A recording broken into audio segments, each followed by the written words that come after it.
Hello ka pa nga, it's me, Luna. Welcome to my vlog.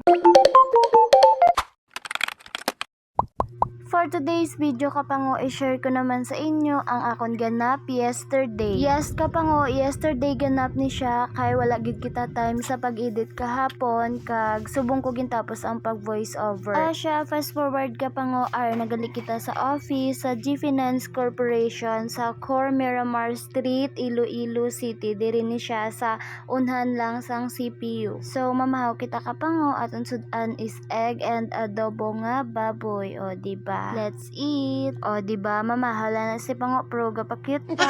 Siya. Fast forward. Kakatapos na lang pamahaw ka Pango. Then, nag-update lang kita sang expenses. Ginasunod na ton filing ang expenses para sa office kag para sa main office. Tapos ako lang chikan nga. Tapos na file ko na siya. Diba? Laing gidya kung ginasunod na ton ang aton nga obra. Diba? Para kung wala na ta obrahon, makakapulo-puhuway kita. So, kay may dala kita nga cactus ka Pango. Gipangayo ko ni Samon ka boardmate. Then, gimbutangan ko plastic ang akong kamot kay para magkuha sang duta ibutang sa kaang para itanom ang cactus. Amugid ni ang akon kalibangan kapango mas nami tani kung damo pa kami tanom or talamnan diri sa office kay mahiligid ako ya sa tanom. Actually kapango tatlo lang da siya kabilog so nadugangan na kay ang ang baby bala sang mga tanom ginasaylo ko or akon gina-transplant kay para manami man kung medyo madamo-damo ang tanom sa office, diba? Kamo ka pango, comment be, mahilig man kamo sa tanom. Kag pwede ka pamangkot, anong tawag sinaay ang daw lubi? Kaya akong tawag lubi-lubi.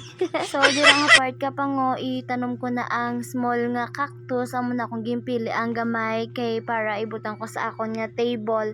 Pansamantala lang siya sa suludlan ina sa sang sabon nga smart kay ubos na ang sabon akong ginugasan tapos gimbutangan ko lang dira duta kag akon nga itanom. So, ginhapinan ko lang na siya dayon sang colored paper kay para manami siya lang tawon ibutang sa table, diba? Pansamantala lang na daw siya kapango kay kung makabakal na ko ang gamay i-transplant ko man na siya luwat. O diba, amo ning kalibangan ni Pango diri sa office. Yehey, may bago naman ko nga baby. O siya, pagkatapos na akong tanom kapango, nagbunyag lang ko kay last ko nga bunyag is sang Friday pa. So bunyagan naton kay wala kita ka duty sang Sunday. Diba, amo na siya ang duwa pagid ka ang kapango ay gintanom ko man ina gintransplant ko kay para madugangan ang tanom sa office kay una-una tatlo lang nada siya tapos ginsipi ko naman inang daw lubi-lubi gintransplant ko amo na nadugangan ang amon tanom. Siya fast forward papuli na ko kapango ar na ko sa bee house then nagbutang lang ko sang akon nga bag. Siya babay na hasta na lang diri. Thank you for watching. Bye. Jesus loves you.